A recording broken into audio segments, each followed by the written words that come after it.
नमस्कार, आदाब, बहुत-बहुत स्वागत है आप सभी का। डीबी लाइव देख रहे हैं आप, मैं हूँ आपके साथ बुशरा खानम फहद। अब हरियाणा चुनाव की वोटिंग में बहुत ही कम वक़्त रह गया है और ऐसे में जो पूरा का पूरा राजनीतिक आप ये देख रहे हैं, ये पूरी अपनी शबाब पे है राजनीति और जो बड़े-बड़े चेहरे हैं, अब वो मैदान में कूद रहे हैं। अब तक नरेंद्र मोदी की सिर्फ एक रैली हुई है कुरुक्षेत्र में और आज उनकी दूसरी रैली थी। अमेरिका के दौरे से लौटने के बाद ये उन्होंने दूसरी रैली सोनीपत के गोहाना में की, लेकिन पहली रैली आपने देखी थी कुरुक्षेत्र में जहां पर 23 कैंडिडेट के लिए उन्होंने रैली की थी और आज उन्होंने 22 कैंडिडेट के लिए रैली की। लेकिन पहली रैली भी फ्लॉप रही और दूसरी रैली सुपर फ्लॉप रही, जिसकी तस्वीरें फिलहाल आप देख रहे हैं। ये तस्वीर उस वक्त की है जो प्रधानमंत्री मंच पर बोल रहे थे और कुर्सियां खाली आपको नजर आ रही हैं और लोग उठ कर वहां से जा रहे थे। जहां एक वो वक्त था जब नरेंद्र मोदी बोलते थे तो तालियों की गड़गड़ाहट होती थी, मोदी मोदी के नारे लगते थे और पंडालों में पैर रखने की जगह नहीं होती थी। 10 सालों में नरेंद्र मोदी और या मैं कहूं कि लोकसभा चुनाव के दौरान और उसके बाद से उनका मैजिक पूरी तरीके से अब खत्म हो चुका है। नरेंद्र मोदी अब वो चेहरा नहीं रह गए हैं जिसके बिना पर भारतीय जनता पार्टी को जीत हासिल हो सकती है। यही वजह है कि वो पूरे के पूरे चुनावी कैंपेन से गायब नजर आ रहे हैं, चाहे वो जम्मू कश्मीर की बात करें या फिर आप हरियाणा की बात करें। क्योंकि अगर नरेंद्र मोदी की चुनाव में चंद दिन रह जाए उससे पहले ये दूसरी ही रैली हो तो इसको गायब होना ही कहेंगे, क्योंकि नरेंद्र मोदी उन नेताओं की श्रेणी में शुमार होते हैं जिनको लोग प्रधानमंत्री नहीं बल्कि प्रचार मंत्री कहते हैं कि उनको तो सिर्फ एक ही काम है कि चुनाव में जाकर वो अपनी पार्टी का प्रचार करते हैं। जहां चुनाव होते हैं कई कई महीने पहले वो अपनी रैलियां शुरू कर देते हैं, लेकिन अब आप ये देखिए कि हरियाणा में ये दूसरी उनकी रैली है और ये वो जगह है सोनीपत जीटी रोड, पानीपत, सोनीपत, करनाल, ये जीटी रोड वाली ये पूरी बेल्ट जो है वह ये भारतीय जनता पार्टी के प्रभुत्व वाली ये पूरी बेल्ट है और 22 कैंडिडेट के लिए वो चुनावी प्रचार आज कर रहे थे। उनका जो पूरा का पूरा भाषण था उसमें कोई ना तो तेज था ना ही कुछ नया था परोसने के लिए, बल्कि उसी तरह की वही उबाऊ पकी हुई उनकी बातें थी जिसमें वो कांग्रेस को कोस रहे थे, कांग्रेस के भ्रष्टाचार की बात कर रहे थे, कांग्रेस को शाही परिवार वो बता रहे थे और दलितों के बहुत हितैषी पार्टी बनकर वो पेश आ रहे थे। कई दिनों से आप देख रहे होंगे कि भारतीय जनता पार्टी अब दलितों की हितैषी पार्टी के रूप में उभर रही है, बार बार उसकी ये कोशिश है और ऐसे में वो कुमारी शैलजा जो कि कांग्रेस की दलित चेहरा है, सबसे बड़े चेहरों में से एक है या मैं कहूँ सबसे बड़ा चेहरा है हरियाणा का, उनके लिए सिंपैथी लगातार वो दिखा रहे थे। उनके बड़े बड़े चेहरे, उसमें अमित शाह भी शामिल है, मनोहर लाल खट्टर भी शामिल है, यहाँ तक कि उन्हें पार्टी ज्वाइन करने तक का ऑफर दे दिया, क्योंकि भारतीय जनता पार्टी को ये लग रहा है कि जो 21 से 22% दलित हैं, अगर उनका कुछ परसेंटेज भी उनकी तरफ आ जाता है ये तमाम बातें करके, तो शायद उनको अपनी फेस सेविंग के लिए कुछ सीटें आ जाएं।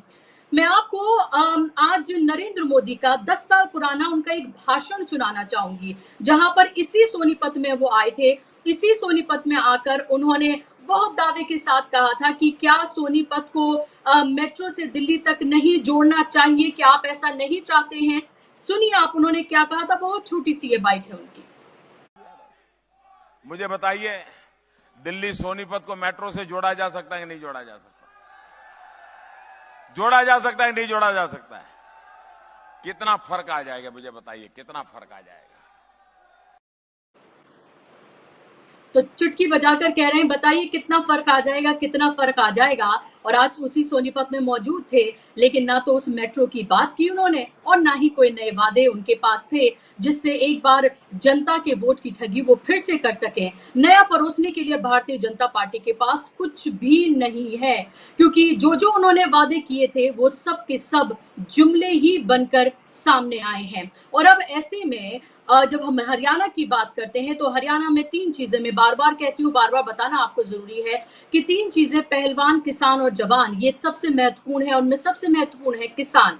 आपको याद होगा कंगना रनावत ने एक बयान दिया कि वो 3 काले कानून जो है वो किसान खुद कहें कि वो वापस लेकर आए, क्योंकि वो किसान हितैषी कानून थे। आज जब पार्टी से उन्हें फटकार पड़ी तो उन्होंने सामने आकर माफी मांग ली। लेकिन माफी सिर्फ कंगना रनौत ने मांगी है। मैं आपको सुनवाना चाहूंगी मनोहर लाल खट्टर का ताजा बयान, जिसमें उन्होंने साफ तौर पर ये कहा है कि शंभू बॉर्डर पर जो लोग बैठे हुए हैं, जो किसान बैठे हुए हैं, वो कोई किसान नहीं है, बल्कि उनके बारे में किस तरह के शब्दों का उन्होंने इस्तेमाल किया है, ये आप सुनिए। और मनोहर लाल खट्टर 9.5 साल हरियाणा के मुख्यमंत्री रहे हैं, सुनिए आप जरा उनको। फाइल में फंसे हैं, क्योंकि मुझे एक एक प्रोजेक्ट का यहाँ का मालूम है, वो सब ठीक होंगे। और एक बड़ी समस्या उसकी ओर उल्लेख जरूर करूंगा, क्योंकि आपको लोग कहेंगे देखो ये क्या हुआ, देखो ये क्या हुआ। वो बड़ी समस्या यहाँ की है कि जो हमारा पंजाब का रास्ता बॉर्डर बंद है, ये समस्या है ना, है ना। और इसके बारे में बातचीत करके गया हूं। हमारे सामान्य नागरिक भी, विशेष तौर पर व्यापारी भाई, थोड़ा इसमें परेशानी उनको है। हमने इस रास्ते को खोलने के लिए योजना बना ली थी, लेकिन बनाने के बाद भी जो उस पार लोग बैठे हैं, पहली बात बता रहा हूं, किसान नहीं है।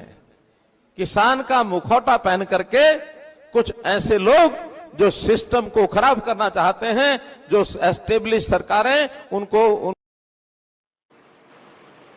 आपने सुन लिया इनको, एक लंबा चौड़ा उनका ये बयान है लगभग 4 मिनट का, जिसका कुछ अंश मैंने आपको सुनवाया है, जिसमें साफ तौर पर वो कह रहे हैं कि वो किसान नहीं है, बल्कि किसान का मुखौटा पहने कुछ लोग वहां पर बैठे हुए हैं और लोग खुश हैं। आगे उन्होंने ये कहा है इसमें कि लोग खुश हैं और तारीफ कर रहे हैं कि हमने हरियाणा में उनको घुसने नहीं दिया और दिल्ली नहीं जाने दिया।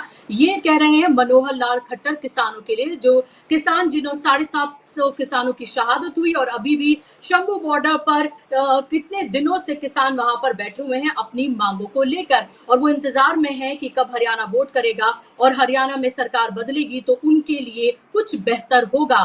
कल कंगना रनौत ने बयान दिया था, आज माफी मांग ली, लेकिन उन्हीं के पार्टी के विधायक नंद किशोर गुर्जर, जो कि गाजियाबाद से विधायक हैं, उन्होंने कंगना रनौत के इस बयान के वो साथ आकर खड़े हो गए हैं और उन्होंने कहा है कि उन्होंने कुछ भी गलत नहीं कहा है। मैं भी ये चाहता हूं कि ये किसान जो काले कानून जिनको कहा गया है, जो कानून है, ये वापस आए। मैं भी ये कहता हूं, सुनिए आप जरा उनको।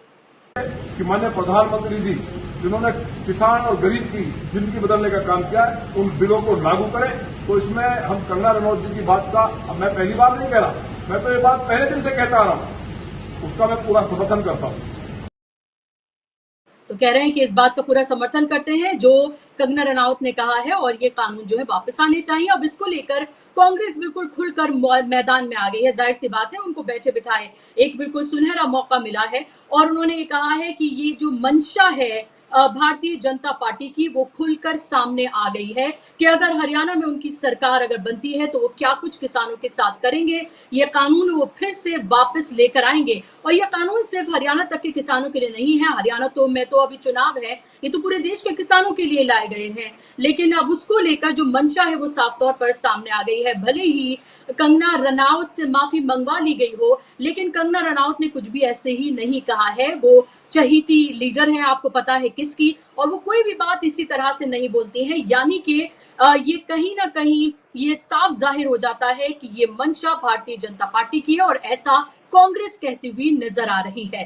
कल राहुल गांधी हरियाणा पहुंचने वाले हैं। हरियाणा में वो अपनी पहली चुनावी सभा करने जा रहे हैं और उस चुनावी सभा से वो कड़ा और बड़ा मैसेज हरियाणा में देने जा रहे हैं और उसके साथ साथ प्रियंका गांधी भी चुनावी मैदान में कूदने जा रही हैं। बहुत कम वक्त बचा है, 3 तारीख को 3 अक्टूबर को प्रचार थम जाएगा, 5 को वोटिंग होनी है और उससे पहले तमाम बड़े चेहरे मैदान में है। अब ये देखना है कि आखिर के जो चंद दिन बचे हैं उसमें कौन बाजी मारकर ले जाता है। अभी तो साफ तौर पर लग रहा है कि कांग्रेस का पलड़ा बहुत भारी है, लेकिन बीजेपी कितना अपना डैमेज कंट्रोल कर पाती है, इंडिपेंडेंट कितना खेल खराब कर सकते हैं। और नरेंद्र मोदी की ये सभा इतनी फ्लॉप जो रही है, इसका क्या मतलब निकाला जाए, क्योंकि केंद्र में भी उनकी सरकार, राज्य में भी उनकी सरकार, अगर कुछ नहीं, अगर जो कैंडिडेट थे 22 अपने साथ कुछ समर्थक भी लेकर आ जाते तो ये खाली कुर्सियां भर जाती। आखिर इस तरह की नाउम्मीदी आखिर क्यों नजर आ रही है? क्या नतीजों से पहले ही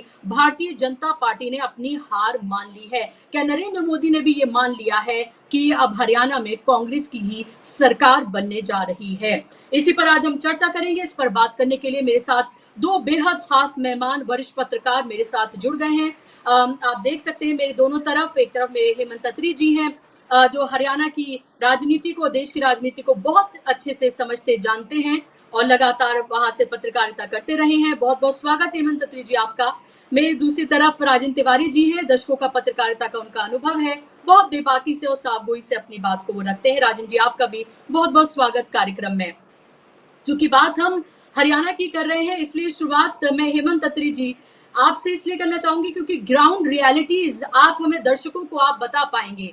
ये जो खाली पड़ी कुर्सियां हैं, ये जिस तरह का जब नरेंद्र मोदी भाषण दे रहे हैं, लोगों को कोई इंटरेस्ट नहीं है, ना तो कोई तालियां हैं, ना कोई तालियों की गड़गड़ाहट है, ना मोदी मोदी के नारे हैं, ना सुनने में लोगों को कोई इंटरेस्ट है। 22 कैंडिडेट के लिए ये रैली थी। अगर थोड़े थोड़े उठाकर भी कुछ हजार लोग भी अपने साथ लेकर आ जाते तो कम से कम तालियां बजाने के लिए लोग तो इकट्ठा हो जाते। ये एक कंट्रास्ट मैं आपके दर्शकों के सामने रखना चाहता हूं। 2013 आपको याद होगा, मोदी जी ने प्रधानमंत्री के तौर पे अपना प्रत्याशी के तौर पे अपना कैंपेन रेवाड़ी से शुरू किया था, अगर आपको ध्यान हो, वन रैंक वन पेंशन, और वहां की भीड़ देखी होगी आपने। और 2024 का जब अब चुनाव हुआ लोकसभा का, उसमें सब जगह रिस्पॉन्स देखा होगा, कहीं वो मोदी मोदी वाली चीज नहीं थी। और हरियाणा में आज प्रधानमंत्री जी की दूसरी रैली थी जो बुरे तरीके से सुपर फ्लॉप हुई है। वो क्यों हुई है और कैसे हुई? जब कुरुक्षेत्र में आपने देखा कि वहां बरसात हो गई थी पहले दिन, टेंट का साइज घटाते घटाते यहां तक ले आए थे कि कुल 3000 कुर्सियां बची और 23 कंस्टिट्यूएंसीज की रैली थी वो। और उसमें क्या हुआ कि 3000 कुर्सियां और 2000 लोग खड़े हुए थे। कुल 5000 की रैली प्रधानमंत्री जी ने की थी 14 तारीख को, 14 सितंबर को। आज उनकी जो रैली थी, अगर मैं आपको उनके टेंट का साइज बताऊं तो आप हंसेंगे। प्रधानमंत्री की रैली की बात कर रहा हूं। प्रधानमंत्री की जो आज गोहाना में रैली थी, उनके टेंट की डायमेंशन सुन लीजिए, 36 मीटर इंटू 120 मीटर, ये डायमेंशन है। हरियाणा में ऐसी रैली हर निर्वाचन क्षेत्र में होती है। कोई रैली आप कांग्रेस की देख लीजिए जाके, किसी की भी, भूपेंद्र सिंह हुड्डा की देख लीजिए, दीपेंद्र हुड्डा की देख लीजिए, ये एक पैरामीटर है। 36 इंटू 120 मीटर का टेंट, उसमें 10,000 कुर्सियां, एक 22 कंस्टिट्यूएंसी कहां की? पूरे जाटलैंड की। उसमें कौन कौन से जिले आते हैं? सोनीपत, रोहतक, पानीपत, जींद, झज्जर और एक जिला अहिरवाल का रेवाड़ी। इन जिलों की रैली थी जिसको आप दिखा रही हैं स्टेज इसके ऊपर। इस भीड़ के अंदर अब आपको बताता हूं, वहां के कंट्रोवर्शियल संत रहे हैं रामपाल, जो भी जेल में हिसार में। इसमें उनके भी चेले थे, कम से कम 1 से 1,500, और बहुत सारे फैक्ट्री की लेबर भी थी इस भीड़ के अंदर। तो आप सोच सकती हैं कि भारतीय जनता पार्टी आज कहां खड़ी हुई है हरियाणा में कैंपेनिंग की दृष्टि से, पहला। दूसरा, सबसे महत्वपूर्ण बात आपके दर्शकों के लिए बता दूं कि मोदी जी के हरियाणा में हनुमान कौन है? मनोहर लाल खट्टर। पिछली जो रैली हुई थी कुरुक्षेत्र में, उसमें वो गायब थे, मंच से भी, संबोधनों से भी, और नाम और काम का भी कोई जिक्र नहीं था। आज गोहाना में लगातार दूसरी बार मोदी के मंच पर, मोदी के मंच की बैकग्राउंड में और किसी भी संबोधन में मनोहर लाल खट्टर नहीं थे। और जिस समय प्रधानमंत्री भाषण दे रहे थे गोहाना में, उस समय मनोहर लाल नारायणगढ़ में थे। हरियाणा के सीनियर मोस्ट मंत्री हैं, इस देश के 8वें नंबर के मंत्री हैं। प्रधानमंत्री जब आपकी स्टेट में आते हैं, एक प्रोटोकॉल भी होता है। तो मुख्यमंत्री तो कार्यवाहक है, वो तो थे ही वहां पे, नायब सिंह सैनी।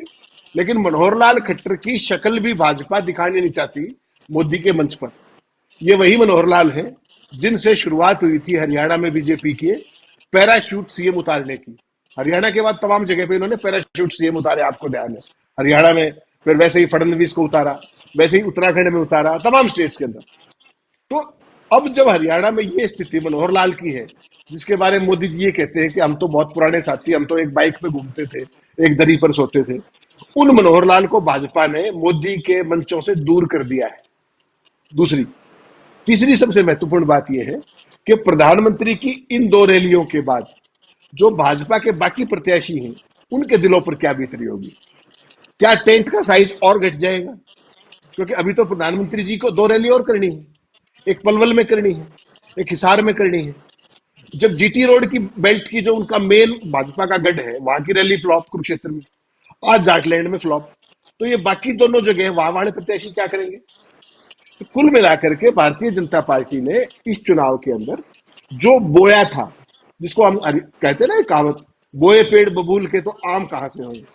और आज प्रधानमंत्री जी ने अपने भाषण में, आपने सुना होगा क्या कहा, वो कांग्रेस का भय बेच रहे थे आज। फिर क्या कह के कि कांग्रेस पार्टी आ गई तो हरियाणा को बर्बाद कर देगी। आप सुना उनका भाषण आपने? और इतनी लफाजी की उन्होंने और सब्सटेंस में एक भी बात नहीं की। आपको पता है हरियाणा बेरोजगारी में देश में नंबर 1 है। सीएमआई कहती है 37.5% बेरोजगारी है। और प्रधानमंत्री जी क्या कह रहे थे कि हम आईएमटी बनाएंगे, इंडस्ट्रियल मॉडर्न टाउनशिप। उनसे कोई ये पूछ ले कि पिछले 10 साल में आपने कोई एक आईएमटी बनाई है? एक कोई 1 इंच जमीन एक्वायर की है आईएमटी के लिए? जो कांग्रेस पार्टी के टाइम की एक्वायर्ड जमीन थी वो केवल खरखौदा में चालू हो रही है इस समय। तो प्रधानमंत्री, आपने मेट्रो का जिक्र किया, 10 साल पहले क्या कह के गए थे कि सोनीपत को दिल्ली से मेट्रो से जोड़ा जाना चाहिए। कितने मेट्रो का कोई खंभा गड़ा है 10 साल में? एक पिलर गड़ा हो, मेट्रो भूल जाइए, एक पिलर लगा हो। हरियाणा में 1 इंच रेलवे लाइन बिछी हो। मोदी जी उसके बाद भी आप देख रहे थे कितनी शर्मनिरपेक्षता के साथ सारा भाषण दे रहे थे। उसके अलावा जो बातें उन्होंने कही पहलवानों के बारे में, खिलाड़ियों के बारे में उन्होंने कहा, पहलवानों के साथ क्या वो जिक्र नहीं किया? उन्होंने क्या कहा कि 2036 में ओलंपिक लेके आएंगे, वही बहुत बड़े लेवल पे इंफ्रास्ट्रक्चर, फिर वही अपने मित्रों को ठेके और वो सारी चीजें। उससे खिलाड़ियों को क्या मिलेगा ओलंपिक आने से? खिलाड़ियों को तो इंफ्रास्ट्रक्चर चाहिए आज, फैसिलिटीज चाहिए आज। तो बेसिकली मोदी जी सपने बेचने के माहिर हैं। एक सपने बेचेंगे और दूसरा क्या बेचेंगे? डर। भारतीय जनता पार्टी की तरफ से कोई क्या प्लान दिखाया गया, कोई विजन दिखाया गया आज की रैली में, कोई पॉलिसी दिखाई गई, कोई प्रोग्राम दिखाया गया हरियाणा के लिए? जवाब है ना। तो फिर क्या किया गया? हर चीज में कोसना। मैं तो ये कहता हूं, जब आपने 10 साल शासन किया है बुशरा जी, 10 साल की अपनी अचीवमेंट्स बताइए, अपनी पॉलिसी प्रोग्राम बताइए और आगे का अपना विजन बताइए। ये तो चुनाव लड़ने का तरीका है। और 10 साल के शासन के बाद भी आप हुड्डा को गालियां दे रहे हैं, आप कांग्रेस को गालियां दे रहे हैं, आप कांग्रेस की फर्स्ट फैमिली को गालियां दे रहे हैं। तो वो भारतीय जनता पार्टी का एक नया चाल चरित्र और चेहरा बन गया है। और हरियाणा में इस नैरेटिव के साथ, आप तो हरियाणा में आई थी, आप तो घूमी है, आपको हरियाणा में इस नैरेटिव के साथ किसी भी रूप में आप मान के चलिएगा कि लोगों की स्वीकारोक्ति नहीं मिलने वाली है। प्रधानमंत्री जी क्या कह रहे हैं कि बिना पर्ची और खर्ची के रोजगार दिया, कह रहे हैं ना। हरियाणा में 3 एजेंसीज हैं जो रोजगार देती है। हरियाणा पब्लिक सर्विस कमीशन जो क्लास 1 और क्लास 2 अफसर सिलेक्ट करता है, ध्यान है आपको। वहां का डिप्टी सेक्रेटरी नागर दफ्तर में करोड़ों रुपए लेके पकड़ा गया नहीं, दफ्तर में अरेस्ट हुआ कि नहीं? ईमानदारी की बात करते हैं। एसएस बोर्ड क्लास 3 और क्लास 4 इनकी सिलेक्शन करता है। वो वहां के जो एसएस बोर्ड का चेयरमैन था उसको मनोहर लाल खट्टर ने अपनी कलम से सस्पेंड किया कि नहीं? दूसरा, कोई महान काम करने से तो सस्पेंड होता नहीं, क्यों सस्पेंड किया था बताइए मनोहर लाल। और तीसरा, हरियाणा कौशल रोजगार विकास निगम, जिसके जरिए आपने 1,20,000 नौकरियां दी ठेके की, आरक्षण का कैलेंडर तोड़ के, वहां के अधिकारी अरेस्ट हुए कि नहीं हुए? आप किस मुंह से कह रहे हैं कि बिना पर्ची और खर्ची की नौकरी, जब आपका डिप्टी सेक्रेटरी ऑफिस में पकड़ा गया है, एसएस बोर्ड का चेयरमैन सस्पेंड हुआ है, कौशल रोजगार विकास निगम के अधिकारी अरेस्ट हुए, और बीजेपी पूरी क्या कह रही है? बिना पर्ची और बिना खर्ची। तो ये तो आप जब फील्ड में आई थी आपको तमाम युवाओं ने बताया था कि कोई भर्ती ही नहीं है। तो ये सारी चीजें बीजेपी को अब हिसाब देने का समय बुशरा जी आ चुका है और लोग इंतजार कर रहे हैं 5 तारीख। जी बिल्कुल, लोग इंतजार कर रहे हैं 5 तारीख का, क्योंकि 5 तारीख को वो हिसाब देंगे और लेंगे, और उसके बाद 8 तारीख को पता चल जाएगा कि आखिर किसकी बन रही है हरियाणा में सरकार। लेकिन राजेंद्र जी, आज आप ये रैली का नजारा आप देख ही रहे हैं अपने स्क्रीन पर कि किस तरह से पूरी तरीके से फ्लॉप रही है। ना सिर्फ फ्लॉप रही है, बल्कि जो उनका पूरा का पूरा भाषण था उसमें परोसने के लिए कुछ भी नहीं था। ये दूसरी ही रैली है, वो भी नरेंद्र मोदी की रैली। लगता है कि जब वो आते हैं तो एक तरह से चुनाव की टोन जो है वो सेट करते हैं। हालत यह है कि हेडलाइंस बनाने के लिए जो उनका गुलाम मीडिया है उनको चंद लाइनें नहीं मिल पा रही है कि वो हेडलाइंस बनाने नरेंद्र मोदी के भाषण में से कुछ निकाल के। ये हालत है फिलहाल। मनोहर लाल खट्टर जो कि 9.5 साल सीएम रहे, वो बैंक्वेट हॉल में जा जाकर छोटे-छोटे वो वहां पर जाकर अपनी सभाएं कर रहे हैं। यानी कि ऐसी सभाएं तो प्रत्याशी और वो सब किया करते थे, लेकिन मनोहर लाल खट्टर जो कि 9.5 साल सीएम रहे, वो इस तरह से सभाएं कर रहे हैं और एरोगेंस जो है उनका, वो अभी भी कम होने का कोई नाम नहीं ले रहा है। एक निजी चैनल को दिए इंटरव्यू में वो विनेश फोगाट को लेकर टिप्पणी कर रहे थे और उन्होंने कहा कि वो पूरा का पूरा जो आंदोलन था, जो जंतर मंतर हुआ, वो राजनीति से प्रेरित था और एक तरह से उन्होंने दबे अल्फाज में ब्रजभूषण शरण सिंह को क्लीन चिट कहीं ना कहीं उन्होंने उसमें दी है। और किसानों को लेकर जो कहा वो आपने सुन लिया। बीजेपी को फिलहाल आप हरियाणा में कहां खड़ा देख रहे हैं? क्या आपको लग रहा है कि पूरे तरीके से जो चार्म है नरेंद्र मोदी का, जिसके बिना पर ये लगता था भारतीय जनता पार्टी को कि वो सत्ता पर कहीं पर भी काबिज हो सकती है, जब वही खत्म हो गया तो फिर आखिर किस बिना पर लड़ेंगे चुनाव? देखिए बुशरा जी, नरेंद्र मोदी का चार्म तो पिछले आम चुनाव से ही साफ हो गया कि उनमें कोई अब वो बात नहीं बची कि ये कहा जा सके। पहले ये कहा जाता था कि नरेंद्र मोदी आएंगे और सारा माहौल बदल देंगे। अब ये कहा जाता है कि नरेंद्र मोदी जाएंगे, जो बात राहुल गांधी के लिए आज से 3 साल 4 साल पहले या 2019 के चुनाव में कही जाती थी कि राहुल गांधी भाजपा के सबसे बड़े प्रचारक हैं, क्योंकि वो जहां जाते हैं वहां भारतीय जनता पार्टी के वोट बढ़ जाते हैं। अब ये बात नरेंद्र मोदी के लिए कही जाने लगी है कि उनके लोग नहीं चाहते हैं कि नरेंद्र मोदी उनके क्षेत्र में प्रचार के, उनकी कोई रैली, इस तरह की रैली या सभा हो। एक बात। और ये चीजें जो हैं, वो जो पिछले दिनों सर्वेज आए हैं, पोस्ट पोल एनालिसिस आई हैं, उनमें भी निकल के आया है। उनमें भी ये बात निकल के आई है कि नरेंद्र मोदी को अब उनकी जो लोकप्रियता है वो ढलान पर है, कम होती जा रही है। मैं दरअसल भाषण को लेकर के कुछ बात कहना चाह रहा हूं। मैंने पूरा भाषण सुना और मैं सोचता रहा कि उस भाषण में अब कोई ठोस बात वो कहेंगे, कोई हरियाणा को लेकर के, हरियाणा के लिए कोई बात रखेंगे, हरियाणा के सपने की बात जो आप कह रहे हैं, कोई सपना भी दिखाएंगे। वो सपना भी मिसिंग था। दिक्कत ये है दरअसल, जो पिछले दिनों वहां नैरेटिव खड़े हुए और राहुल गांधी का जो कल का वीडियो है, उस वीडियो के बाद जिस तरह का उस पर वो क्या कर पाए, लोग जानना चाहते हैं ना। उन्होंने सिर्फ उसको इस हिसाब से काउंटर करने की कोशिश की कि अमेरिका में मेरे स्वागत में पूरा हरियाणा खड़ा था। तो वो बात इसीलिए उन्होंने कही और पूरा हरियाणा खड़ा था। हरियाणा का एक तबका जो राहुल गांधी ने अपने वीडियो में दिखाया, जिससे राहुल गांधी मिलने गए, उस तबके की तो आपने बात ही नहीं की। आपने कल, आपकी सांसद ने जो बात कही उस पर कोई क्लैरिफिकेशन देना, लोग सुनना चाहते होंगे प्रधानमंत्री क्या बोलेंगे। वो भाटिया ने बोल दिया कि साहब ये पार्टी लाइन नहीं है, और आप कंगना रनौत का जो खंडन आया उसको भी सुनिए। उसके वर्ड्स क्या है। कंगना रनौत ने ये नहीं कहा कि वो गलत बोल रही हैं, कुछ वो सब सही मानती हैं। उन्होंने कहा कि ये कानून बड़े अच्छे हैं और सबसे बात करके बनाए गए थे।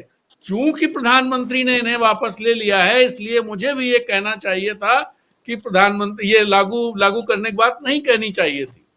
ये कहा है उन्होंने। ये नहीं कहा है कि वो गलती से उनसे ये बात निकल गई और ये कानून ठीक नहीं है इसलिए वापस लिए गए, ऐसा नहीं कहा उन्होंने। और तीसरी बात, कांग्रेस और दलितों को लेकर एक और चीज मैंने मार्क की। दीनदयाल उपाध्याय का जन्मदिन है आज, जन्म जयंती बोलते हैं वो प्रधानमंत्री जी, तो उनकी जन्म जयंती है। भाषण के शुरुआत में उन्होंने कहा कि वो हमारे पथ प्रदर्शक हैं, दीनदयाल उपाध्याय। लेकिन पूरे भाषण में वो अंबेडकर की हिसाब से उनकी पार्टी की नीतियां, अरे पथ प्रदर्शक जो हैं उनकी तो बात कर लेते हैं यार कुछ थोड़ा बहुत, कि भाई आपके पथ प्रदर्शक क्या कहते हैं। आप तो अंबेडकर की बात कर रहे थे। और दलितों को लेकर के जिस तरह से, देखिए इस भाषण से जो मैं समझ पा रहा हूं कि दलित समुदाय उनसे दूर जा चुका है। वो कोशिश कर रहे थे कंफ्यूजन पैदा करने की, कि दलितों के बीच कुछ कंफ्यूजन हो कांग्रेस को लेकर, इस सबको। तो वो एक किसान उनसे दूर है, किसानों को लेकर के भी उन्होंने बात की, लेकिन क्या बातें की उसका कोई मतलब नहीं है। नौजवान उनसे दूर है, नौजवानों को लेकर भी उन्होंने बात की, लेकिन बड़ी वेग बातें थी। और दूसरी बात, जो भीड़ की बात कही जा रही है, उसमें कहीं कोई रिस्पांस था ही नहीं, कोई रिस्पांस नहीं था। नरेंद्र मोदी के हमने बहुत सारी रैलियां देखी, बहुत सारी, तो झारखंड में देखी, बिहार में देखी, दूसरी जगहों पर देखी, कितनी भीड़ और कितनी रेस्पॉन्सिव होती थी और कितनी दूर दूर तक लोग खड़े होते थे। मतलब, और ये बहुत पुरानी बात नहीं है, 5 साल पहले की बात है। 5-6 साल पहले इस तरह की चीजें थी। और इवन 2 साल पहले की बात, 1 साल पहले की बात आप करें तो अभी जो पिछले दिनों चुनाव हुए हैं, मध्य प्रदेश के चुनाव, छत्तीसगढ़ के चुनाव, तेलंगाना के चुनाव, वहां भी ठीक ठाक भीड़ होती थी मोदी जी के उसमें, कर्नाटक के चुनाव। लेकिन अब आप हरियाणा, जहां आपकी 10 साल से सरकार है, दिल्ली के बगल का राज्य है, मतलब वो 3 तरफ से दिल्ली से जुड़ा हुआ है हरियाणा, दिल्ली को घेरे हुए एक तरह से। उस राज्य में आपको सुनने वाले लोग नहीं है। आप 10,000 जो आप कह रहे हैं, 10,000 लोग वहां पर, मुझे नहीं लगता, जो सामने वीडियो दिख रहा है उसमें 10,000 लोग मुझे नहीं दिखाई दे रहे हैं। हेमंत जी थोड़ा हमें लगता है बहुत सहृदय होकर के वो नंबर बता रहे हैं, लेकिन मुझे नहीं लग रहा है कि ये 10,000 लोग हैं। तिवारी जी, मैंने लोग नहीं बताए, मैंने कुर्सियां बताई। कुर्सियां बताई हैं, ठीक ठीक कह रहे हैं। मुझे तो ये लगता है कुरुक्षेत्र और ये जो रैली है सोनीपत की, दोनों मिला दें तो शायद 10,000 लोग नहीं होंगे, मुझे ये लग रहा है।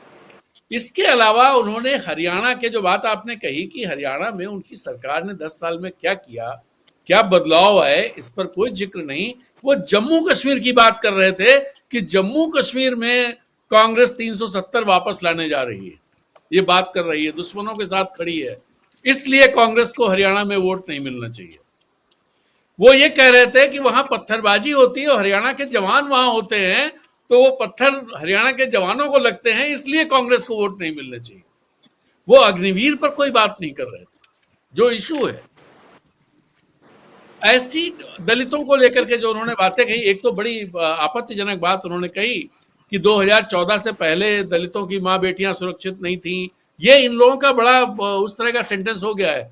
गृह मंत्री इस तरह की बात बोलते हैं, इनके दूसरे बड़े मंत्री कहीं भी जाते हैं इस तरह की बात बोलते हैं, जो खासतौर पर मुसलमानों को लेकर वो बोलते हैं। जैसे झारखंड आते हैं तो यहाँ कहेंगे घुसपैठिए और रोहिंग्या के चलते माँ बेटियां, जो बेटियों के माँ बाप जो हैं वो परेशान हैं बेचारे, कैसे उनका सम्मान से जीना मुश्किल हो गया। ये इस तरह की बातें देश का प्रधानमंत्री कह रहा है, देश का गृह मंत्री कहता है। इससे आप ये अनुमान लगाना बहुत कठिन नहीं है कि हरियाणा में किस तरफ हवा बह रही है। प्रधानमंत्री के लिए प्रधानमंत्री एक काम और कर रहे थे कि जो शैलजा ने बोला कि भाई हम मुख्यमंत्री बनना चाहते हैं, उसको लेकर के भी वो कि वहां तो सिर्फ टॉवल चलती है। आप बताइए, कर्नाटक की झूठ की बात बता रहे हैं, जब वो वहां के मुख्यमंत्री को लेकर के हाईकोर्ट या जो वहां मामला चल रहा है उस पर डीके शिवकुमार ने ये कहा है कि इस्तीफा देने की कोई जरूरत नहीं है, डिफेंड किया है वहां के मुख्यमंत्री को, सिद्धारमैया को। और प्रधानमंत्री यहां कह रहे हैं कि दोनों आपस में लड़ रहे हैं वहां पर। मतलब जिन चीजों पर वो वोट मांग रहे हैं, वो तेलंगाना में कांग्रेस, कर्नाटक में कांग्रेस, हिमाचल में कांग्रेस, जम्मू कश्मीर में कांग्रेस, उसको लेकर हरियाणा में वोट मांग रहे हैं कि भाई हमको वोट दो और कांग्रेस को वोट मत दो। ये बहुत साफ दिखाता है। और दूसरी एक चीज और मैंने मार्क की, उनका चेहरा देखिए आप, चेहरे पे जो प्रधानमंत्री के चेहरे पे जो तेज होता था, जो रौनक होती थी, जो आक्रामकता होती थी, वो बिल्कुल नहीं है, बिल्कुल नहीं है। वो रौनक गायब है, वो तेज नहीं है, वो चिंतित नजर आते हैं। वो जब भी आंख उठाकर सामने भीड़ की तरफ देख रहे हैं तो उनके चेहरे पर चिंता की लकीरें आप पढ़ लीजिए। तो ये स्थिति है वहां पर हरियाणा में। और प्रधानमंत्री अगर 2-3 रैली और कर देंगे, इस तरह की बातें करेंगे, तो मैं भी इस बात को मानता हूं कि भारतीय जनता पार्टी के लिए वैसे ही पीछे है वो, उसके लिए दिक्कतें हैं, दिक्कतें बढ़ जाएंगी। 5 तारीख आप जैसे अभी हेमंत जी ने बताया 2 रैली और होनी है, तो 2 रैली और अगर उन्होंने हिसार में एक रैली कर दी और एक और कोई जगह बता रहे थे, तो अगर वहां इन दो जगहों पर रैली हो गई तो रही सही कसर भी पूरी हो जाएगी।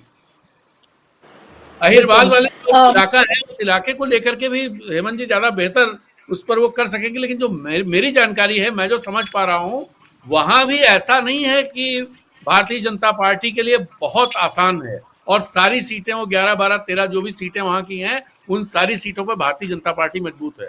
2-3 सीटें ऐसी हैं जहां पर उनके जो सबसे बड़े ओबीसी लीडर हैं वो जा नहीं रहे हैं,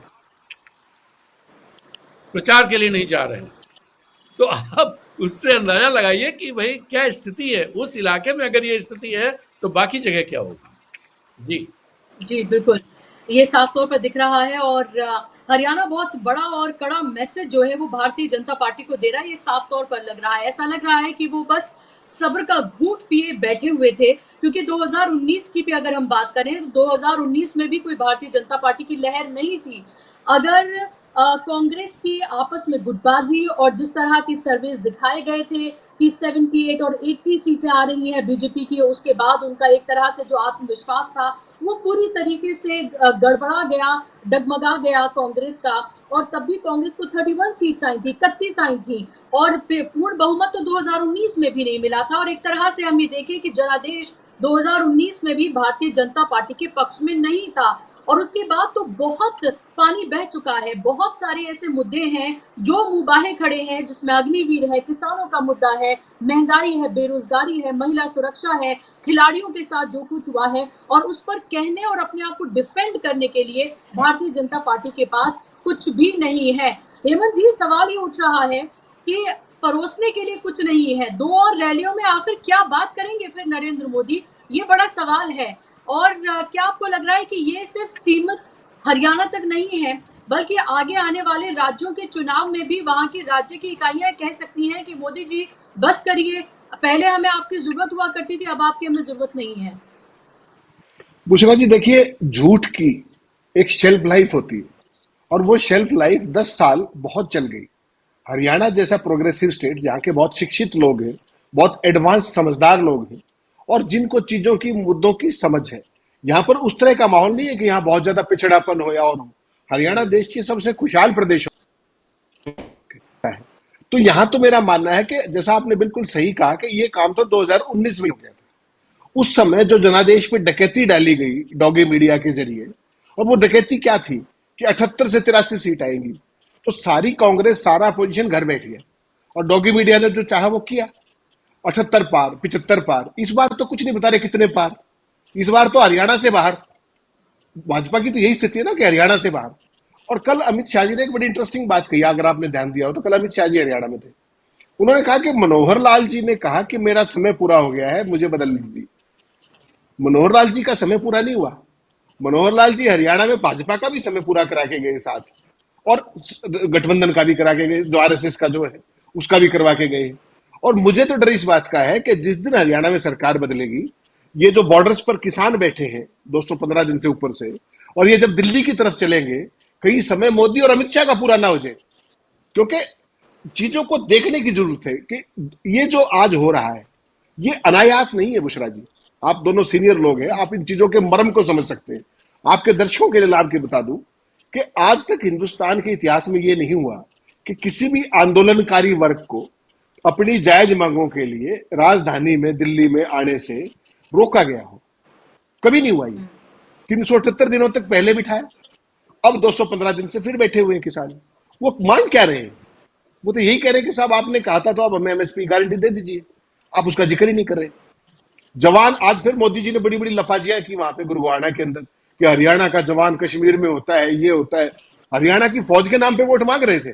उन्होंने ये नहीं बताया कि जो 16 साल और 18 साल जो जवान नौकरी करता था उसको मैंने अग्निवीर बना दिया, उसको 4 साल का भाड़े का सैनिक बना दिया, उसको ठेके का सैनिक बना दिया। ये मोदी जी नहीं बताएंगे। तो बेसिकली क्या है कि मोदी जी का जो नैरेटिव था लफाजी का, झूठ का, इस बार इन्होंने वो गेम प्लान इस बार भी किया है कि किसी तरीके से ओपिनियन पोल के जरिए और ये दिखा के हंग असेंबली दिखाई जाए। बहुत कोशिश की इन्होंने, लेकिन मीडिया में अब तक वो बात बढ़ नहीं पा रही, क्योंकि उनको पता है जो बीजेपी की कोर वोट बैंक, आप तो सारा हरियाणा घूम के गई है, नारायणगढ़ से लेकर के हिसार तक वो जो बैठ थी, जो नॉन जाट वोट जिसको आप कहते हैं, हर जगह कम से कम 20 कंस्टिट्यूंसी ऐसी हैं जिसमें जो सिटिंग मुख्यमंत्री है उनकी कंस्टिट्यूंसी नारायणगढ़ भी है, कि जहां बीजेपी के प्रत्याशियों का रोजाना विरोध हो रहा है, सक्रिय विरोध हो रहा है, और बड़े बड़े चेहरों का विरोध हो रहा है, और माफी मांग के पेड़ छुटाना पड़ रहा है। तो ये अनायास नहीं हुआ। BJP and Manohar Lal Khattar has earned it over a period of time bye there misdeeds, bye there arrogance. आपने जो वीडियो दिखाया कि वो किसान नहीं है जो बॉर्डर पे बैठे हुए हैं, आप इसको छोटी बात मानते हैं क्या? वो जट सिख हैं। और आपको पता है हरियाणा कितने जिलों में जट सिख हैं? अंबाला आपने देखा था, कुरुक्षेत्र आपने देखा, यमुनानगर है, हिसार है, सिरसा है, फतेहाबाद है, कुरुक्षेत्र है। इतने जिलों में जो पॉपुलेशन रहती है उसको आप किसान, मतलब हरियाणा में कौन किसान है इसका सर्टिफिकेट मनोहर लाल खट्टर देंगे? इन्हीं बड़बोलेपन के कारण आज मनोहर लाल खट्टर को मोदी की स्टेज पर एंट्री अलाउड नहीं है। 9.5 साल के मुख्यमंत्री को यह समझनी पड़ेगी आपको बात। और उनको मिस्टर इंडिया बना दिया है बीजेपी ने कि सारी बड़ी रैलियों से दूर रही है। होटल के अंदर बुद्धिजीवी प्रकोष्ठ की मीटिंग कर रहे हैं, बताइए। देश में रैलियां चल रही है, वो बुद्धिजीवी प्रकोष्ठ पर लगे हुए हैं। कभी बैंकेट हॉल में कर लेते हैं, क्लोज डोर के अंदर। आपने हिसार वाला देखा, उस बच्चे को धक्के मार के बाहर निकलवा दिया। आज की तारीख में जब नेता लोगों के पैरों में पड़ रहे हैं वोटर के, मनोहर लाल उस यूथ को धक्के मार के बाहर करवा रहे हैं सिक्योरिटी के जरिए। तो इसका मायने क्या है कि रस्सी जल गई, ऐंठ नहीं गई है अभी तक। और वो ऐंठ निकालने का काम हरियाणा से बढ़िया कोई नहीं करता। इस बात के तो हमारे यहाँ नाड़िया वेद है। हमारे यहाँ कभी भी किसी को जिताने के लिए इलेक्शन नहीं लड़ा जाता। हरियाणा का एक सेट है, माइंड सेट। वो कभी भी बुशरा जी को चुनाव जिताने के लिए वोट नहीं डालेंगे, वो मेरे गर्दन का सरिया निकालने के लिए इलाज करेंगे। तो इस बार मोदी और जो अपने क्या नाम मनोहर लाल खट्टर है, इनके गर्दन के सरिये समझ लो निकल गए। अब ये गेम क्या कर रहे हैं, इनके पास कोई नैरेटिव नहीं है। आपके दर्शकों के लाभ के लिए बता दूं वो कर क्या रहे हैं। उन्होंने भाजपा का अपना कंप्लीट सर्वे करा लिया है। भाजपा हरियाणा की 90 में से 15-16 सीटों पर मुकाबले में है। उसके अलावा जो भी बाकी सीटें हैं, वहां जो भी व्यक्ति को चुनी स्थिति में है, बीजेपी उसको सपोर्ट कर रही है हर तरीके से। आपने हिसार में देखा, कमल गुप्ता के खड़े हैं जिंदल, सावित्री जिंदल खड़ी है, तो सारा कार्डर उधर शिफ्ट हो गया है। सावित्री को रिसोर्सेज की जरूरत नहीं, वो देश की सबसे अमीर महिला है। आपने गन्नौर में देखा, टिकट दे दी ब्राह्मण को, और मनोहर लाल जी के जो सबसे प्रिय देवेंद्र कादियान है, सारे का सारा सिस्टम उनके साथ चल रहा है। तो ये एक, जैसे ही बीजेपी ने क्या किया, सिरसा के अंदर गोपाल कांडा के लिए कैंडिडेट विड्रॉ कर दिया। पूरे सिरसा में इनेलो को वॉक ओवर देने के लिए कमजोर कैंडिडेट दिए। तो बीजेपी, आप समझ लीजिए क्या है, बीजेपी चुनाव नहीं लड़ रही। बीजेपी साम दाम दंड भेद के जरिए हरियाणा के अंदर एक हंग असेंबली के लिए साजिश रच रही है। और वो क्या है कि कांग्रेस के अलावा कोई भी जीत जाए, आना तो हमारे पास ही। तो इस गेम को हरियाणा की जनता समझ गई। और रही सही कसर जो थी, वो जब आप हरियाणा में आई हुई थी, आपको ध्यान होगा, वो पूरी कर दी गोपाल कांडा ने। वहां पे गोपाल कांडा ने क्या कहा कि हम इनेलो, हलोपा और बसपा आएंगे बीजेपी की। तो पूरे हरियाणा में करंट गया जबरदस्त। जो एक नैरेटिव बन रहा था बेसिक चौटाला जी का कि वो कुछ सीटों पर चल पड़े था उनका कैंपेन, उस सारे का सत्यानाश उसे एक स्टेटमेंट ने कर दिया। और उस स्टेटमेंट से गोपाल कांडा का खुद का नैरेटिव भी ध्वस्त हो गया। वरना सिरसा में बहुत अच्छी पोजीशन में होते थे वो हमेशा, तमाम कारणों के चलते। इस बार गोपाल कांडा का भी हारना तय लग रहा है मुझे तो ऐसी स्थिति कि बीजेपी को जो छुएगा वो नष्ट हो जाएगा। हरियाणा में वो स्थिति है। तो बीजेपी उसको काउंटर कैसे कर रही है कि जो कांग्रेस को हराने की स्थिति में हो, फॉरगेट अबाउट वो किसका कैंडिडेट है, उसको जिता लो। तो ये भारतीय जनता पार्टी का, मैं कहूंगा, ये आत्मसमर्पण हरियाणा में हो चुका है। और हरियाणा की जनता इस बार, देखिए, तमाम मुद्दों के ऊपर, जाति धर्म के ऊपर भी बांटने की कोशिश की, जाट नॉन जाट के ऊपर भी की, वो नैरेटिव नहीं बना। अब 2 दिन पहले मनोहर लाल ने क्या किया कि शैलजा के साथ जाति हो रही है, शैलजा के साथ ये हो रहा है, मैं उनको हरियाणा आने का निमंत्रण देता हूं। शैलजा ने कितना जबरदस्त जवाब दिया कि वो लोग मेरे से बहुत जूनियर है। और कितने जूनियर है पता है आपको? मनोहर लाल 2014 से पहले पंच नहीं थे, और शैलजा 1991 में देश की केंद्रीय राज्य मंत्री थी। तो 23 साल सीनियर है वो, अगर एक्टिव पॉलिटिक्स की भी आप बात करेंगे। तो शैलजा ने जो जवाब दिया, उसके बाद भारतीय जनता पार्टी ध्वस्त होगी। हालत ये है कि शैलजा के काउंटर में जो खड़े थे अशोक तंवर, वो भी तो दलित हैं, वो भी तो टिकट मांग रहे थे, उनको दे दिया आपने। तो अपनी बता रहे हैं, शैलजा के दलित के उस पर उनको दिक्कत है। रामविलास शर्मा के साथ क्या हाल किया, भाजपा के पितृ पुरुष हरियाणा में, सारे देश ने देखा। प्रधानमंत्री उनका नाम तक नहीं लेते मंच पे। तो ये सारी चीजें भाजपा ने आ बैल मुझे मार वाली जो कहावत है उसको चरितार्थ किया है। और जिस तरीके का नैरेटिव नहीं बन पा रहा है, वो गोल पे गोल किए जा रहे हैं, चाहे वो कंगना रनावत हो, चाहे मनोहर लाल खट्टर किसानों के सर्टिफिकेट बांट रहे हो, और ऐसी तमाम चीजें वो सारी चीजें भाजपा के लिए काउंटर प्रोडक्टिव है और कोर्ट में खाज का काम कर रही है, ऐसा मुझे लगता है। जी बिल्कुल, बहुत महत्वपूर्ण बातें कही हैं आपने और बहुत खुलकर आपने एक तरह से हरियाणा की अभी जो हाल की स्थिति है, वो करंट स्टेट जो है वो आपने पूरा एकदम से बता दिया है यहाँ पर हेमंत जी। लेकिन राजेंद्र जी लग रहा था कि मनोहर लाल खट्टर 9.5 साल रहे, उनको बदलकर एक ओबीसी चेहरा लेकर आते हैं, ओबीसी को खुश करेंगे, जाट नॉन जाट हम पहले करा चुके हैं, तो उस तरह से हमारी स्थिति वहां पर मजबूत है। अब उनको लग रहा है कि चलिए दलितों के फेवर की कुछ बात कर देते हैं, दलितों को कुछ दाना डालते हैं और कहते हैं कि भाई देखिए कांग्रेस तो आपके साथ कितनी ज्यादती करी, वो तो अपने दलित नेताओं के साथ ज्यादती करिए ताकि दलित वोट बैंक उनकी तरफ आ जाए। तो यही सियासत भारतीय जनता पार्टी की रही है हर जगह पर कि वो जातियों में, धर्मों में इसी तरीके से वो बांटती रही है और उसको हमेशा इसका फायदा होता रहा है। क्या आपको हरियाणा में लग रहा है कि कोई भी या किसी भी तरीके से इसका कोई फायदा कहीं से भी होता हुआ नजर आ रहा है? क्योंकि लोग ये कह रहे हैं कि भाई चेहरे बदलने से आपके पाप नहीं धुल जाते हैं जो 9.5 साल 10 साल आपने किए हैं। देखिए, पहले तो हमारे अत्री जी ने बहुत सारी बातें बहुत साफ साफ उसमें कह दी हैं और हरियाणा के बारे में बहुत साफ बयानी उन्होंने की है कि क्या स्थितियां हैं वहां पर। मैं 2-3 पॉइंट्स, एक तो आप ये देखिए कि जो नए मुख्यमंत्री बने 6 महीने पहले जिस सीट से वो चुनाव जीते, भारतीय जनता पार्टी को क्या इतना भरोसा नहीं है कि वो मुख्यमंत्री उस सीट से चुनाव जीत सकते हैं दोबारा 6 महीने के बाद, और उनकी सीट बदल दी गई? ये एक बड़ा संकेत है। और वो सीट जहां से वो जो उनका इलाका है उस इलाके की सीट थी, नायब सिंह सैनी की, और वो सीट बदली गई। दूसरी बात ये कि आप रामविलास शर्मा ही नाम है शायद जो पुराने अध्यक्ष, रामविलास शर्मा जी का जो मामला है पूरा, वो मामला पूरे हरियाणा में ब्राह्मण समाज जो इनके साथ खड़ा रहता था, कहीं ना कहीं, मैं ये नहीं कह रहा हूं कि ब्राह्मण समाज भारतीय जनता पार्टी से पूरी तरह से छिटक गया, लेकिन उसमें आशंकाएं बहुत आ गई हैं जिसके चलते वो काफी इधर उधर बटा है। अब भारतीय जनता पार्टी के साथ उस तरह से नहीं है। एक ये फैक्टर है। और बाकी सारी चीजें आप देख ही रहे हैं, किसानों का क्या मामला है और युवाओं की क्या स्थिति है। कल राहुल गांधी आने वाले हैं। कल राहुल गांधी की रैली के बाद मुझे लगता है कि हरियाणा में कहीं ऐसा ना हो कि प्रधानमंत्री को अगली रैलियां अपनी कैंसिल करनी पड़े, जो माहौल बनने वाला है। क्योंकि एक वीडियो ने जो माहौल बनाया, एक खबर भी मैं आपको दे दूं क्योंकि हम राहुल गांधी की बात कर रहे हैं। राहुल गांधी ने ये कहा है, क्योंकि आज उनकी 2 रैलियां थी जम्मू कश्मीर में, और अभी उन्होंने ये कहा है कि जम्मू कश्मीर को राज्य का दर्जा दिलाने के लिए सड़कों पर उतरेंगे। ये राहुल गांधी ने कहा है, तो कोई छोटी मोटी बात नहीं है। हमने देखा है राहुल गांधी जब सड़कों पर उतरते हैं तो क्या होता है, कैसे सत्ता हिलती है, ये हमने देखा है। और अगर वो इतनी बड़ी बात कर रहे हैं तो ये बात सिर्फ जम्मू कश्मीर तक सीमित नहीं रह जाएगी, और सड़कों पर उतरने की बात कर रहे हैं जबकि अभी 2 फेज के चुनाव बचे हैं।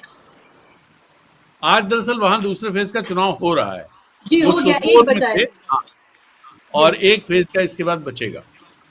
देखिए, राहुल गांधी की जो पॉलिटिक्स है आप उसे बहुत ध्यान से देखिए। राहुल गांधी की पॉलिटिक्स में राहुल गांधी ने नया व्याकरण और नया विन्यास तैयार किया है पॉलिटिक्स का। दरअसल जो मोदी जी ने किया था, मोदी जी की पॉलिटिक्स 2002 से, जब से वो सत्ता में है, या आप कह लीजिए इलेक्टोरल पॉलिटिक्स में है, तभी से वो सत्ता में है, तब से उनकी पॉलिटिक्स का ग्रामर डर आधारित है कि सब में डर पैदा करो और बहुत सारा प्रपंच बुनो और एक बहुत तड़क भड़क वाला एक माहौल तैयार करो। इस तरह की चीजें आप उनकी उनकी रैली भाई, हम उनकी रैली पे क्यों इस तरह ऐसा लग रहा है, क्योंकि मोदी जी की रैली का मतलब कि बड़ा भव्य आयोजन, वो भव्यता गायब है उनसे। तो वो भव्य चीजें होनी, जो मोदी जी खुद भी बोलते हैं कि मैं बहुत बड़ा सोचता हूँ, छोटा सोचते ही नहीं है वो। ये सारी चीजें अब जो है 20-22 साल के बाद ये लोगों को इनकी असलियत पता चल गई है, पहली बात। दूसरी बात ये हुई कि जो सामने लोग नहीं थे चैलेंज करने वाले, जो इस तरह की जो राजनीति मोदी जी करते थे, उस राजनीति को चैलेंज करने के लिए जो नए तरह का ग्रामर चाहिए था, वो ग्रामर लोगों के पास नहीं था या तलाश नहीं पा रहे थे। राहुल गांधी ने वो ग्रामर तैयार कर दिया है। अब जहां आप वंचना की राजनीति करते हैं, छल फरेब, झूठ, प्रपंच, दिखावा, वहां राहुल गांधी रागात्मक राजनीति करते हैं जो आपको दिल से जोड़ता है। आप कल का वीडियो देखिए, जिन लोगों ने वो वीडियो देखा होगा कहीं ना कहीं सोचने पे मजबूर हुए होंगे, दुखी हुए होंगे, हो सकता है कुछ लोगों के आंखों में आंसू भी आए हों जब वो बच्चे बात कर रहे थे। तो राजनीति का तरीका बदल दिया है राहुल गांधी ने, और उसके सामने नरेंद्र मोदी टिक नहीं पा रहे हैं, भारतीय जनता पार्टी टिक नहीं पा रही। जो बात अत्री जी कह रहे थे कि कोई इशू नहीं बता पाए, कोई सपना नहीं, कोई, मैं भी कह रहा था, वो क्यों नहीं है? क्योंकि इसका तोड़ उनकी समझ में नहीं आ रहा है। अगर वो नए झूठ बोलें तो दिक्कत है, अगर वो जैसे सपने दिखाएं तो 10 साल से वो जो सपने दिखाते रहे उनकी जमीनी हकीकत क्या है ये लोगों को पता है। वो हिंदू मुसलमान करके भी देख चुके हैं पूरी तरह, हालांकि वो अभी भी कर रहे हैं, क्योंकि वही एक चीज उनके पास है, बाकी कुछ नहीं है कि भाई आप मुसलमानों का डर हिंदुओं को दिखाओ, और वो लगातार दिखा रहे हैं। हरियाणा में भी दिखा रहे हैं। हरियाणा में कभी इस लाइन पर चीजें हुई नहीं है, हेमंत जी बताएंगे, कभी इस लाइन पर नहीं हुआ है। और इस बार भी जहां दंगे भी कराने की कोशिश हुई, सारी चीजें हुई, नूह वाला जो एपिसोड हुआ था, उसके बावजूद ये सारी चीजें कहीं चल नहीं पा रही। तो उसकी बड़ी वजह यह है कि राहुल गांधी ने राजनीति का जो नया विन्यास तैयार किया है, जो नई व्याकरण लेकर के आए हैं, उसके लिए आपको फिर नए तरीके से सोचना पड़ेगा कि हम इसके सामने क्या विन्यास तैयार करें या कौन सी खिचड़ी पकाएं जो इससे ज्यादा स्वादिष्ट हो, लोगों को आकर्षित कर सके। और राहुल गांधी में सिर्फ आकर्षण नहीं है, राहुल गांधी की राजनीति दरअसल जो आप पूरा तरीका भी देखिए। जैसे हम लोग जब 10th 11th 12th में पढ़ते थे तो हिंदी के पेपर में आता था, एक स्टैंजा दिया जाता था, उसके ऊपर कहता था इसकी संदर्भ सहित व्याख्या कीजिए। तो राहुल गांधी जो भी इशू उठाते हैं उसकी संदर्भ सहित व्याख्या कर देते हैं। और वो संदर्भ क्या है, और संदर्भ और मतलब पूरी तरह से आप देखिए, मोची से मिले वो, उसके साथ वो जो मोची से बातचीत की, उस बातचीत के जरिए बड़े इश्यूज लोगों के सामने रख दिए। नाई के यहाँ गए, उसके साथ एक बड़े इश्यूज लोगों के सामने आ गए। अगर वो एक ठेले वाले से इंटरेक्ट करते हैं तो उस इंटरेक्शन के जरिए महंगाई, गरीबी, खाई, ये सारे इशू वो सामने ले आते हैं। अगर कल वो जो वीडियो आया, वो वीडियो सिर्फ इतना नहीं है कि वो हरियाणा के लोग जो नौजवान हैं वो वहां चले गए, बड़ी मुश्किलों से वहां पहुंचे क्योंकि यहाँ बेरोजगारी है बहुत ज्यादा, वो एक बड़े नैरेटिव को एक्सप्लेन करने वाला वीडियो है, एक बड़े इशू को एक्सप्लेन करने वाला वीडियो। और वो सिर्फ हरियाणा सेंट्रिक नहीं है, वो पूरे देश के लिए है, उसका इंपैक्ट पूरे देश में होगा। अब ये जहां पर इस तरह की राजनीति हो रही है, वहां पर नरेंद्र मोदी की दिखावे वाली, तड़क भड़क, सूं वाली राजनीति, उसके लिए दिक्कत पैदा होनी बिल्कुल तय है, जो हो रहा है। आप देखिए, जम्मू कश्मीर की बात आप कर रही थी, और प्रधानमंत्री मोदी ने अपने भाषण में जम्मू कश्मीर के जरिए कांग्रेस को निशाना बनाया है।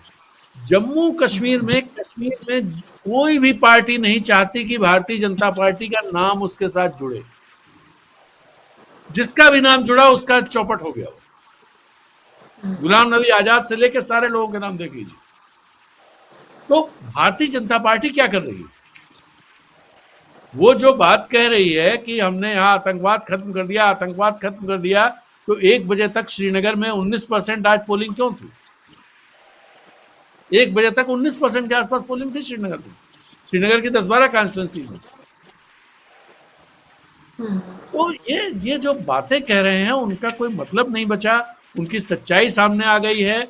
और दूसरी तरफ राहुल गांधी की राजनीति में एक ईमानदारी झलकती है और एक कनेक्ट है, जो आज से 4-5 साल पहले आप याद करिए, हम लोग कहते हैं राहुल गांधी कनेक्ट नहीं कर पाते हैं लोगों से। और मोदी जी का जबरदस्त कनेक्ट। आज चीजें उलट गई। राहुल गांधी का जबरदस्त कनेक्ट है और मोदी जी का वो कनेक्शन गायब हो गया है। वो उसी तरह गायब हो गया जैसे रडार पकड़ नहीं पाया, बादलों में रडार पकड़ नहीं पाता है, वैसे ही मोदी जी पर बादल छाए हुए हैं, मोदी जी का रडार पकड़ नहीं पा रहा है। दिक्कत ये हो गई है जी। जी, बिल्कुल। ज़ाहिर सी बात है, और राहुल गांधी कल जिस तरह से मिले वो काफ़ी जज़्बाती करने वाला वीडियो था। जिस तरह से परिवार मिला उनसे, बच्चे मिले, और ख़ास तौर पर एक तस्वीर जो मेरे ज़हन में बिल्कुल बस गई कि वो बिल्कुल प्लास्टिक की उस चेयर पर उनका लैपटॉप रखा हुआ है और वो नीचे उकड़ू बैठकर जैसे पैर मोड़कर बैठ जाते हैं, वो बिल्कुल वहाँ पर बैठे हुए, बिल्कुल ऐसा लग रहा है कि उनके परिवार का ही कोई सदस्य है, कोई लीडर ऑफ अपोजिशन, देश का इतना बड़ा नेता जिसको नरेंद्र मोदी, शाही फैमिली, शहजादा और ना जाने क्या-क्या उनको कहते हैं। बिल्कुल ऐसा लगा कि एकदम आम कोई है और जो ऐसे ही मिलने के लिए आया है परिवार का, और उकड़ू उनके साथ ऐसे ही बैठ गया है।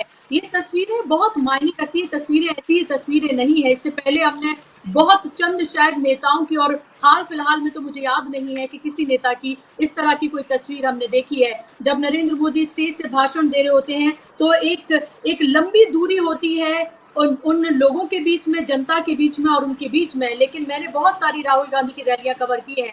राहुल गांधी बिल्कुल जनता के बीच से निकल कर जाते हैं और उन्हीं के बीच से अपनी गाड़ी में बैठते हैं। बहुत सारे फर्क है जो साफ तौर पर दिख रहे हैं। लेकिन क्या कल जो हरियाणा में रैली होने जा रही है राहुल गांधी की, वो कांग्रेस के लिए क्या साबित हो सकती है, क्या कुछ बदल सकती है? जो भी आंकड़े आ रहे हैं कि इतने नंबर कांग्रेस को मिलेंगे, क्या उसमें इजाफा होगा आने वाले जो कुछ दिनों में, और कुछ रैलियां राहुल गांधी और प्रियंका की होंगी, ये देखना बेहद दिलचस्प होगा। लेकिन ये जरूर है कि प्रधानमंत्री की रैलियां बिल्कुल रूखी नजर आ रही हैं, ना तो तेज है उनकी बातों में और ना ही लोगों में वो उत्साह नजर आ रहा है। बहुत बहुत शुक्रिया आप दोनों मेहमानों का, राजेंद्र जी आपका भी, हेमंत जी आपका भी, कार्यक्रम का हिस्सा बनने के लिए बहुत शुक्रिया, अपना समय देने के लिए, और शुक्रिया आप तमाम दर्शकों का भी कार्यक्रम के साथ जुड़ने के लिए। लगातार हम हरियाणा की सियासत को लेकर आपके साथ ग्राउंड रिपोर्ट भी शेयर कर रहे हैं। जम्मू कश्मीर से भी आपने तमाम हमारी ग्राउंड रिपोर्ट देखी होंगी। लगातार आप उन रिपोर्ट्स को ज़्यादा से ज़्यादा लोगों तक शेयर करिए ताकि ये विचार लोगों तक पहुंचे, और हमारे चैनल को भी आप सब्सक्राइब करिए, और शाम को 7 बजे रोज की तरह जुड़िए राजीव जी के साथ न्यूज़ पॉइंट में। मुझे दीजिए इजाजत, नमस्कार।